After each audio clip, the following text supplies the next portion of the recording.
Ayan, magandang umaga po sa ating lahat. Ako ay nagpapasalamat sa Panginoon. Napakaraming bagay sa akin, sa pagpapala ng Panginoon sa aking sarili. Una't higit yung kaligtasan na pinagkaloob niya. Ngayong taon, iba ang ibinigay na mensahe sa akin ng Panginoon. Mas malalim siyang kumausap sa akin ngayong taon. Ako ay nagpapasalamat sa Panginoon. Mas ipinakilala niya sa akin ang kanyang pag-ibig na yung Romans chapter 5 verse 8. Yun namin naging matagal ko lang nababasa eh. Pero iba yung dating sa akin ngayong taon. Salamat sa mensahe ng Panginoon sa pagkilos niya sa akin. Amen. Grabe talaga ang pag-ibig ng Panginoon kasi kung hindi tayo inibig, wala. Tayo ay bagay naman talagang parusahan. Pero salamat sa Panginoon, nagkusa siya na ibigin tayo dahil ginusto niya. Kaya nagpapasalamat ako ng sobra sa Panginoon doon dahil sa kanyang pag-ibig. Tuloy-tuloy nandun ang kanyang awa, ang kanyang pagpapatawad, ang kanyang biyaya, lahat. Nung inibig tayo ng Diyos ay hindi lang pag-ibig. Lahat ng pagpapala ay sunod-sunod. Pati ang ating kaligtasan, buhay na walang hanggan, nakalain nyo. Tayo makasalanan pero binigyan ng Diyos ng buhay na walang hanggan. Kaya salamat talaga ng marami sa Panginoon doon kasi walang tunay na pag-appreciate sa lahat ng kanyang biyaya kung hindi ako pinagkalooban ng kaligtasan. Kaya salamat sa Panginoon doon. Yun ang number 1 talaga. Salamat sa Panginoong Jesus na ibinigay niya ang kanyang buhay sa akin. At salamat sa lahat ng pagpapala niya. Spiritually, ang dami, sobrang roller coaster ang aking spiritual life ngayong taon. Pero ang pinagpapasalamat ko sa Panginoon ay may mga ginagamit siyang mga individual para tayo ay paluin. Uy, ano ga? Ano nangyari sa iyo? Yan. Salamat sa Panginoon at sa pinagkaloob din niyang mensahe sa akin kayo ng umaga in devotion sa Romans chapter 16, kung di ako nagkakamali. Yung stay away, kumbaga watch out sa mga tao na nagkokos ng division and stay away from them. Nagpapasalamat ako sa Panginoon kasi ipinakita ng Panginoon sa akin na mas maraming taong pinagkalob sa akin ng Panginoon na blessing kaysa sa curse sa buhay. Kaya salamat sa inyo, sa pastor, sa mga kapwa ko workers. Nagpapasalamat ako sa lahat ng members. Isang pagpapala kayo sa akin. Kayo encouragement. Nagpapasalamat ako sa Panginoon. Kami ay mga workers, ang dami-dami na namin. Kumbaga, minsan nakakaano mag-isip sa budgeting, pero yan ay biyaya. Maraming binabudget, maraming babudgetan. Salamat sa Panginoon kasi kami ay magugulo sa girls' room. Lalo paggabi, sari-sari. Kaya pag kami hindi kilala, ay talagang matitisan sa amin eh. Pero salamat, yung mga bagong dating, sila ay masisipag, sila ay pagpapala. Sa akin personally, lalo yan si Erel, yan ay talagang future. Salamat sa Panginoon. Nakakatuwaan talaga yung mga yan. Salamat din sa Panginoon. Bagaman kami iba-iba, doon naman nagkakaroon kami ng pagkakaisa.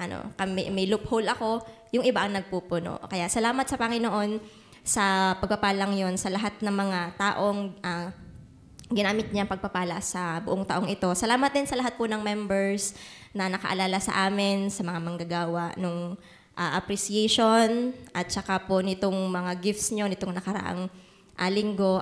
Salamat po dun sa kating ko. Salamat po sa lahat. Alam kong kayo ay maraming pangailangan din sa inyong personal, sa inyong family, pero kami isinama nyo pa. Yun ay kagalakan sa amin. Kahit anumang uri yan, sa inyong pagdanalangin para sa amin, yun ay malaking tulong, biyaya sa amin. Maraming salamat po sa lahat ng inyong pagmamahal. Salamat, nagpapasalamat din po ako sa Panginoon sa kanyang pagpapala sa akin physical. Bagaman ngayong taon ay medyo maraming pinagdaan ng sakit, sakit sa tiyan, sa mata, sa ulo. Pero salamat sa Panginoon kasi iba siyang mangusap. Kasi ewan ko po kung ano ang mensahe sa akin pa ng Panginoon. May mga revelation nito mga nakaraan. Pero bahala ang Panginoon. So salamat din dahil kami po ay nag-aaral sa paanan ni Kuya Hen sa klase po ng sovereignty class. At doon kami ay natutong yung aming mga sungay ay natatapyas. Ano po, talagang yung pagrereklamo pala sa weather, indirectly, sa Diyos tayo nagrereklamo. Kaya, Lord, salamat po at malamig, salamat po mainit, salamat po sa ulan.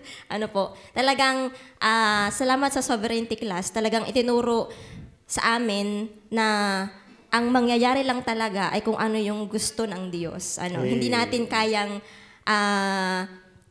kayang buwagin, utusan ang Diyos kasi siya ay Diyos mismo sa kanyang sarili. Soberano, gumagawa siya ayon sa kanyang kagustuhan. Kaya salamat sa Panginoon, nasa saan man tayo, yun ay biyaya ng Panginoon. Ano po, salamat sa pagpapala sa akin din, pinagkaloob sa akin ng Panginoon yung mensahe na dapat ay hindi na maging bitter, kundi dapat mas maging better, lalo na sa spiritual life. Salamat dun sa mensahe na yun at sa ginamit ng Panginoon na mangaral noon. After nun talagang ipinag-pray ko na maging ganun ako. At salamat sa Panginoon, kita ko, ramdam kong tinutugon talaga niya ako. At nagpapasalamat ako sa Panginoon dahil din doon, natuto ako mag-give up sa maraming mga bagay, may mga bitawan sa past na kaya pala hindi lumago kasi may bit-bit pa, nakahawak pa sa past. Ano po, kaya salamat sa Panginoon na may mga kailangang i-let go. Ang pride talagang kailangan patapyas sa Panginoon, ang ego. Kaya salamat sa Panginoon na para pala talaga makapagpatuloy ay talagang sa Kanya tumingin. Siya lang talaga yung nasain sa buhay. Kaya salamat sa Panginoon sa Kanyang pagpapala sa family, sa amin. Kami ay padagdag ng padagdag at parang may paparating pa. Hulaan nyo na lang kung kanino. Pero hindi sa akin, syempre. Pero yan, salamat sa Panginoon. Sana nanonood siya. Salamat sa Panginoon dahil meron kaming 3 mga bulinggit na napadagdag sa aming family. Ano po, salamat sa Panginoon doon. Sila ay lumalaki dito sa simbahan. At nakakatuwa, nakakaawit na sila sa unahan.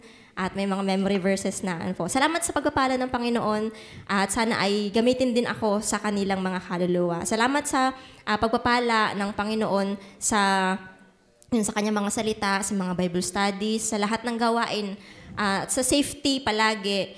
Ngayong taon talagang maraming mga kamuntikan na, pero salamat sa Panginoon, talagang andun ang kanyang kamay, ang kanyang pag-iingat sa akin, sa amin mga workers, dahil talagang ang mga areas na napupuntahan ay hindi mo masasabi talagang safe. Pero salamat dahil ang Diyos ang ating safety at siya talaga ang nag-iingat. Ano po? So salamat sa lahat ng biyaya at ang taong ito ang pinakamasaya so far sa aking taon. Dahil nung ako'y nag-birthday nga, hindi ko ma-explain nung December. Parang sobrang excited akong mag-celebrate. Hindi ko alam kung bakit.